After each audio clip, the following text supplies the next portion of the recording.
combate ao trabalho escravo no Brasil. Esse é o tema de hoje do seu Cidadania. Está aqui conosco a doutora Débora Tito.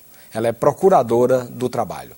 Doutora Débora, muito obrigado por atender o nosso convite para essa entrevista. É um prazer. Vamos falar primeiro o conceito, né? O que é trabalho escravo? É importante começar por aí, porque o trabalho escravo, hoje em dia, pela legislação brasileira, ele não tem simplesmente a ver com liberdade. Então, aquela imagem que a gente tem daquele livro de história, daquele homem acorrentado, o trabalho escravo, hoje ele não é isso. Por quê? Porque pela legislação brasileira, uma grave ofensa à dignidade humana da pessoa trabalhadora já pode configurar o trabalho escravo. Porque o que é o trabalho escravo? É você coisificar um ser humano. É você achar que é propriedade daquele ser humano. E, às vezes, as condições de trabalho elas são tão indignas que aquele ser humano já está coisificado. Então, é uma grave violação trabalhista, não é simplesmente uma mera irregularidade, são violações graves que tornam aquele ser humano um mero objeto. Ele está inserido ali num contexto produtivo e ele é visto como objeto, ele não está sendo visto como ser humano.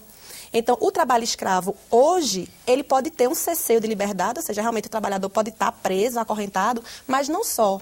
Se ele tiver com as condições tão absurdas de trabalho, ele é um objeto. Então, ele é considerado, pela legislação, um trabalhador escravo contemporâneo. Isso ocorre não somente no campo, a gente costuma ver muito problema desse tipo nas fazendas isoladas, né? Principalmente no norte do país. Mas parece que é uma coisa mais geral, não é isso? Com certeza.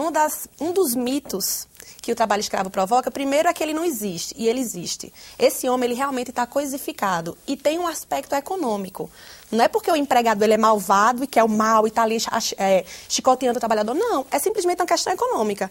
O capital barateia a mão de obra ao ponto de nem considerar aquele ser um ser humano, aquele trabalhador um ser humano. E não está só nas fronteiras agrícolas. Uma das coisas que a gente precisa perder o mito é que o trabalho escravo só está no Mato Grosso, só está no Pará, que só está naqueles rincões agrícolas, nas fronteiras, nos locais de desmatamento. Isso não é verdade. O trabalho escravo, por ele ser também condições degradantes de trabalho, a gente encontra nas confecções de São Paulo, infelizmente. A gente encontra na construção civil. Com os bolivianos. Exatamente. Né? Então, embora realmente ele tenha esse cunho rural maior, realmente a maioria das constatações são na área rural, é importante a gente desmistificar que não é só na área rural. A gente tem encontrado, infelizmente, situações de degradância extrema que configuram o trabalho escravo também em outros setores, também em setores urbanos. Sim, isso existe a nível, por exemplo, de empregado doméstico? Como é que vocês têm notado, têm identificado? A questão é interessante você falar de empregado doméstico, porque a grande luta e a grande dificuldade do trabalho doméstico é a invisibilidade. O trabalho doméstico, ele se dá na inviolabilidade dos lares.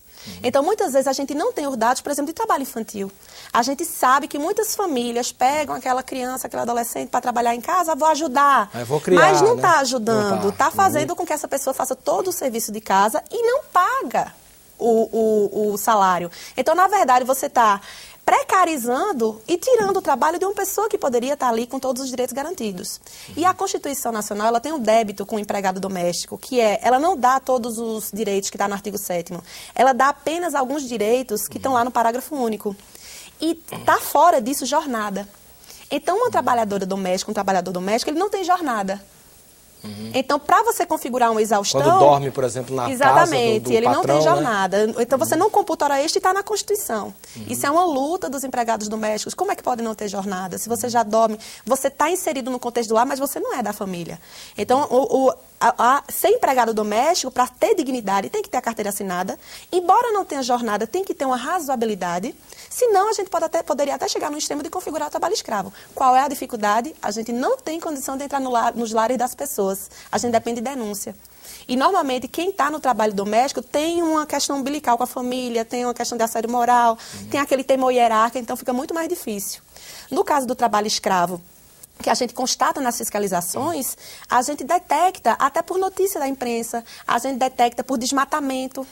Tem casos que o IBAMA, o satélite que está fora da Terra, vê o desmatamento, então tem pessoas ali, quando a gente vai ver, estão escravizados, porque tem a distância. Então, você colocar o trabalhador para desmatar, para, digamos, criar gado numa fazenda no Pará, você está cesseando praticamente a liberdade dele, porque ele fica, o primeiro centro urbano é mais de 200 quilômetros de distância.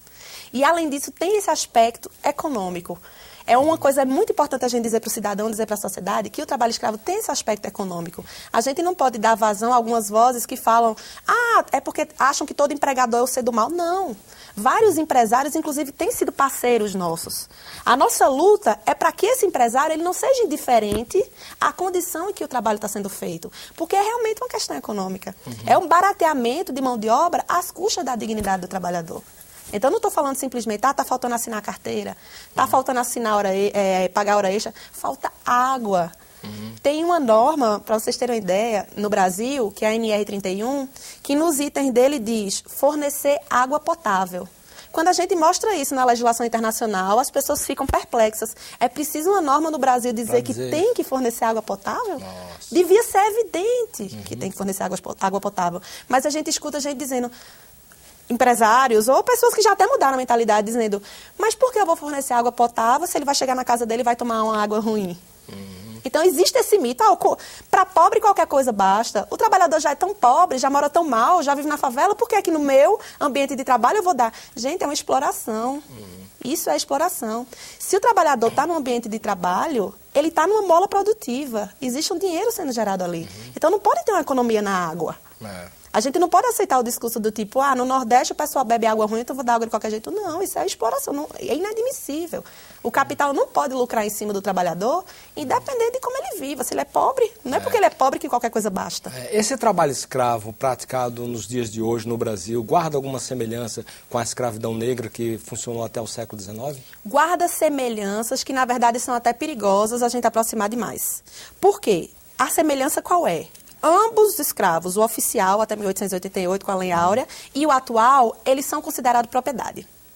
Só que antes de 88, ele era um bem formalmente do proprietário, do escravocrata, né? Era oficial, então ele cuidava como um bem caro. Imagina, cuidava do carro, cuidava do dente, cuidava da saúde. Hoje em dia, eu brinco nas palestras que eu dou, que eu gosto de ser bem próxima do cidadão, o trabalhador é mosca na sopa, você mata um, vem outro no lugar. Então, não tem esse cuidado. Então, a escravidão contemporânea, ela é ainda mais cruel, porque além do trabalhador ser considerado uma coisa, ele é considerado uma coisa sem valor. Na escravidão oficial, ele era oficialmente uma coisa, mas uma coisa com valor. Então, hoje, você precariza porque sabe que a gente vive num país subdesenvolvido, que tem desemprego, que o que você oferecer àquele trabalhador, ele vai aceitar. Por isso que a liberdade ela não é importante pela legislação brasileira. Porque muitos trabalhadores que a gente resgata da condição análoga de escravo, eles aceitaram ir para aquela situação. Eles estavam tão pobres, tão vulneráveis em seus locais de origem, que chegou o aliciador, que a gente chama de gato, e disse, vamos ali, eu tenho um trabalho para você, lá no Mato Grosso, ele vai ser ótimo, O trabalhador não tem nada, onde ele está, ele aceita. Ou seja, ele foi de livre e espontânea vontade, mas mesmo assim ele é considerado trabalho escravo, porque ele estava numa condição tal de vulnerabilidade e alguém explorou essa condição de vulnerabilidade. É importante a gente não perder esse viés da exploração, porque existe um empreendimento ganhando dinheiro ali. A gente está falando de uma cadeia produtiva. Então, que a gente tenha o produto, mas que não seja um produto que tenha o trabalho escravo. Quer dizer, isso aí guarda até certa relação com aqueles comerciantes do trabalho escravo do negreiro, exatamente, né? Quer dizer, eles iam lá, regimentavam e traziam para cá e faziam um tráfico de pessoas. Exatamente. Né? O tráfico eles ganham quanto esses gatos para fazer esse aliciamento? Quanto mais eles baratearem a mão de obra, mais eles vão ganhar. E é interessante ganha notar... por pessoa, por cabeça. Não né? tem valor. E o gato, ele é uma figura híbrida.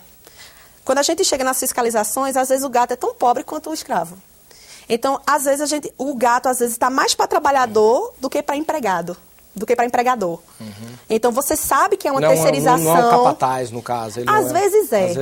Em algumas situações, ele realmente tem uma vigilância ostensiva, anda armado, pode não usar de violência física, mas tem aquele temor reverencial. E, às vezes, ele é tão pobre quanto o trabalhador, mas ele tem um pouquinho mais de poder. Eu não sei se vocês conhecem um clichê. Dar pouco poder, às vezes, é pior do que dar muito poder.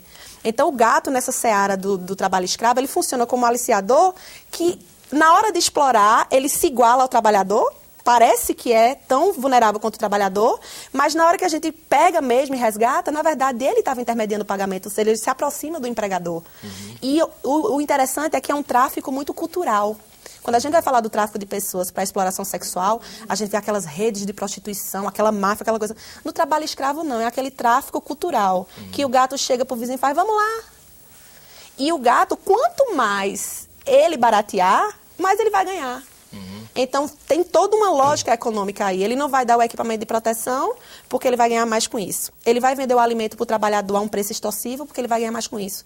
Ele não vai, o empregador não vai construir um alojamento porque ele vai economizar com isso. Então, quando a gente chega naquelas operações que é só barracão de lona, a pergunta que a gente faz é, por que não construir um alojamento digno? Porque confia na impunidade e quer baratear a mão de obra. Agora, como é que